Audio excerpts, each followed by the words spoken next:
Hi, this is Nando Di Fino at the Brooklyn Open 2008 here in Coney Island. We're watching some volleyball players do their thing. We're going to ask them about the fantasy game. It's been discontinued. Fantasy's huge right now. We don't know why. This is the only major sport that hasn't decided to keep the game going. So join us. We're going to talk to some of the biggest players, some Olympians. We're going to see what they think about this game and if there's a way that maybe we can improve it, make it a little simpler and more fun for the average fan to pick it up.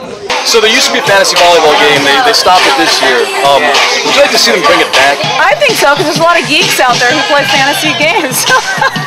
I think fantasy sports works, so yes, absolutely. I mean, you see the amount of people that are involved in fantasy baseball and rotisserie leagues, and fantasy football, I think, has catapulted football to the next level. A lot of my buddies are bummed because they were into the fantasy thing, fantasy beach volleyball thing, and they were bummed, and I was kind of bummed too. You know, they would call me every week, and you got any sleepers? You know, any guys I could pick up that might do well this weekend?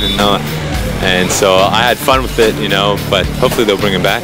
When the fantasy game first came out, you were the #1 player in all fantasy, like owned by more teams than anyone. Because I was cheap, because I wasn't well known. But you had 1 win at the time, right?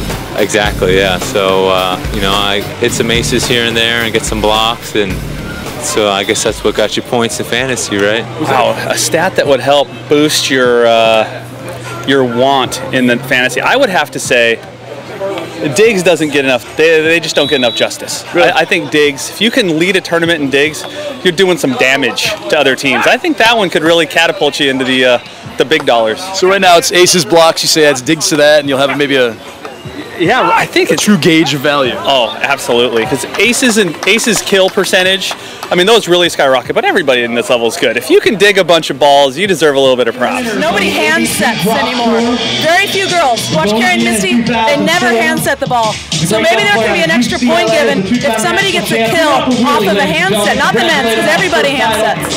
All right, I'm here with Jim Sias, the 137th ranked player on the AVP Tour. Little known fact, we were also college roommates. But Jim has actually played, so we're going to ask him some questions about the fantasy game. Jim, what's probably the toughest thing? If you could assign like the highest point value to anything in the game, what do you think it would be?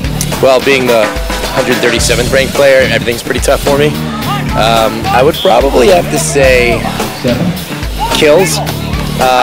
Just, you know, the parity, especially on the men's side, and the length of all the players these days. You know, big blockers. It's really tough to get the ball by. I'd say kills. All right, so that was the 2008 Brooklyn Open from Coney Island, AVP Tour. Nicest guys and women you could ever meet. They like fantasy. It's still alive in their hearts and minds. They think it should come back too.